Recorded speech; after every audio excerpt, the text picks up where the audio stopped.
Asteroid City just premiered here at Cannes 76, and it is Wes Anderson's latest film in his weird but wacky but beautifully stunning films with some of the biggest ensemble cast. They're going to have to widen that red carpet because there is just so many people in this film. Red carpet, yeah. What is this film about, though, Ewan? Let me read it out to you. Set in a fictional American desert town circa 1955, the itinerary of the Junior Stargazer/Space Cadet Convention, in brackets, organised to bring together students and parents from across the country for fellowship and scholarly competitions, close bracket, is spectacularly disrupted by world-changing events. Mm-hmm. What a fascinating logline. What a fascinating logline. In brackets, you pointed it out there. There's a lot of in brackets dialogue in this as There's well. a lot in the subtitles, yeah. Which even when they're not really talking in brackets, I found it charming. Yes. A lot of the time. Well, that's just the charm of Wes Anderson. It is. That you don't like very much sometimes. I have kind of grown a bit, I wouldn't say out of it, I don't know, a bit bored or maybe annoyed of it because it feels like it's a repetition. This felt like a breath of fresh air in the desert. Ooh, that is excellent. Yeah. We are quite on set. We're here live at Cannes. We just got back from seeing Asteroid City at the first world premiere. Press screening. Well, not the big one that all of them go to. Just no. This is before the red carpet premiere. We saw this. We saw it early. This review might be out like when they're actually still in there. Yeah. Yeah. We're getting there early, and there's a reason for it because we got mainly good stuff to say about it. Yes, very, very positive. Ewan was saying that it's a breath of fresh air. It is definitely a return to form. I feel like French Dispatch was, at the time, good, but over time it sort of left a foul taste in your mouth because it doesn't have the same strengths that all of his previous live-action work does. And with Wes, you have to sort of separate his live-action and animation work. Eventually, you can combine them all to make your favorite top 10 Wes Anderson films. But how many has he? Has he 10 or 11? Well, technically on Letterboxd, he has a bunch of shorts 18, as well. I think, as director. 18 films as a director. Do you want me to go through? One is an untitled upcoming film. So let's just say 17. That was also slated or predicted to come out later this year. I feel like they're gonna save that for next year. Probably. But yeah, basically his big stuff: Grand Budapest Hotel, Fantastic Mr. Fox. You've got Isle of Dogs, Royal Tenenbaums, Rushmore. With Asteroid City, that's his latest one. French Dispatch.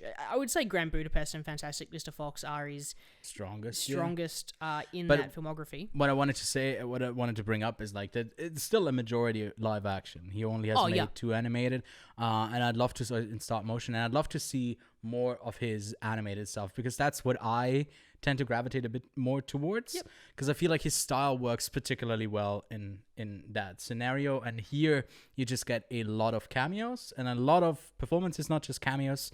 And I felt like the cameos were probably the thing I liked the least about it. The amount of people who are big names in this that are just having a good time and can say they have been in a Wes Anderson film, but I don't know if it particularly needed that. But I mean, there's also some fun cameos with just creatures that don't have any names. Some of the funniest jokes and moments come from that. And it's just a good old time. We were laughing the whole time. The charm of Wes Anderson's films have slowly grown to be the ensemble cast that he gets.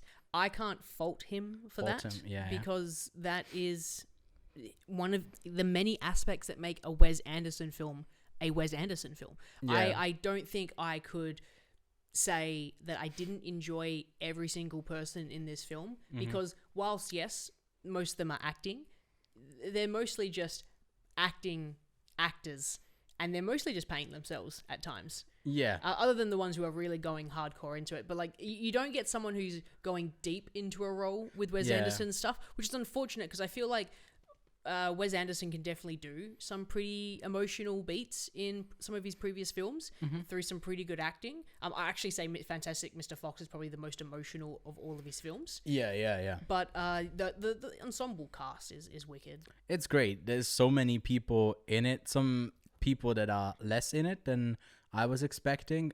Some in a more French Dispatch way where they're not directly connected to the rest of them all. And so far, nothing has been revealed in the trailer, so I don't know how much we want to kind of just skid around that and not get into that too much. But there's certainly like a framework around the story that he tells.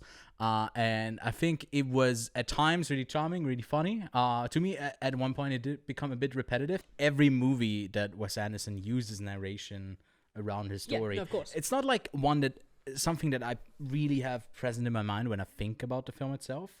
But whenever, usually from the get-go, it really is just like a narrative that someone just tells about a telling of a story. Yeah. That's like another, just, I guess, level further down the way that like he tells a story that another character tells. So it's like all in this slightly different fictional universe where some of the stuff that happens and the people behave makes sense. And because I feel like his characters are so, and it's funny to say that they're one-dimensional, but most of his like characters in his films are one-dimensional. They don't really have a motive in some. Well, no, sorry, motive's the wrong word there. They a lot of them move less in 2D space than in some of his other films. Yeah, no, because these characters are so one-dimensional. I find that the use of his narration, because I say one-dimensional, they still have an arc.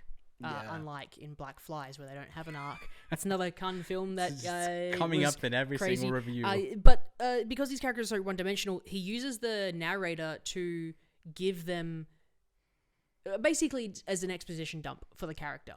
Yeah. Because most of them will start off with like, here's this character, and this character did this in this scene, and this in this year, and this in here, and this here. I agree, but sometimes it also explores like the different plane of storytelling that isn't really connected, but is also connected. So it's like this weird interconnectiveness that he's a part of. And I feel like a lot of the dialogue actually is exposition heavy. Are you talking about like how the narration in his film sort of break the fourth wall?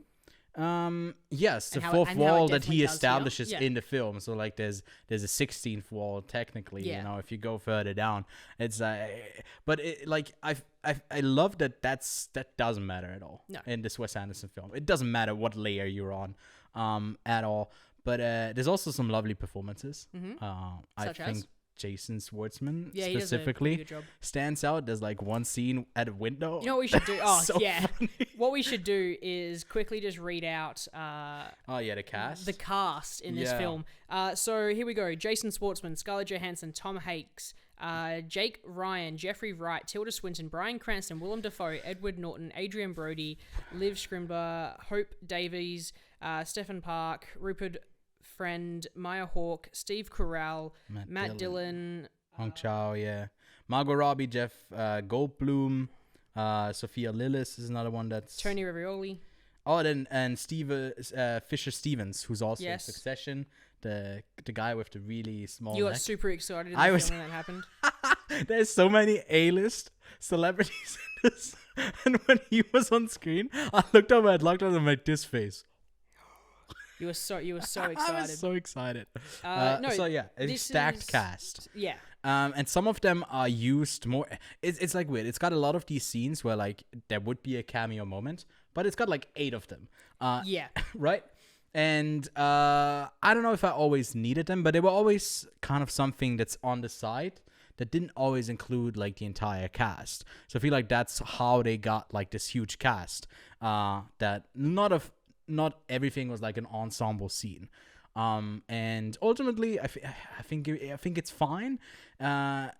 Although it didn't grip me the story like the whole way through. No. It's just like it's pretty visuals. It's really funny jokes. You said like it's an 85-15 with the jokes landing. Yeah, you said it was an 80-20, and I was like, no, because I had to explain one of the jokes to Ewan at the end of the film, and he finally got it. So I didn't get the reference. There's a reference to it, and I didn't really get the reference. There's a reference to a particular cartoon throughout the film that Ewan didn't pick up on. And to be fair, Ewan did admit that he hasn't seen the cartoon. No, I hadn't seen the cartoon, and I also didn't hate most of the kids. There's a lot of kids in this film. Oh man, you hate kid actors, but you do not hate these ones. By the way, they're all sisters. They're twins. Really? Yeah. They're all twins? Yes. Oh wait, so she had triplets. Let me just double check that. Is that how their mother died?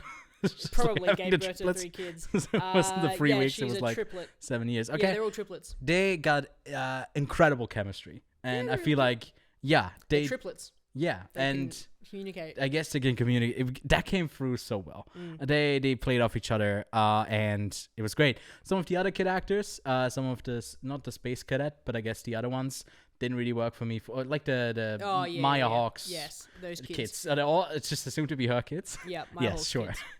Kids. Yeah. Anything else you wanna add here? Other than like, because obviously we talk about ensemble quite a bit, all of Wes's standard stuff of cinematography. Oh yeah, you said like longer takes as well. They felt like they were longer takes. Yeah. Where they just kind of sat there and held and things happened within the scene. But there's also some interesting sort of. He usually just stays on one dimension, plane, but he does sort of go up and down a little bit in this film. So he's exploring.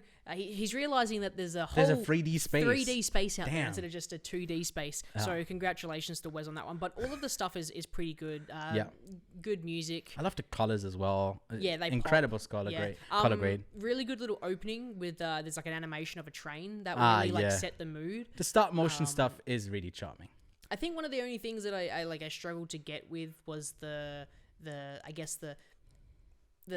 world outside of the world that they cut to all the time. Yeah. That's probably the hardest thing to describe without spoiling the film.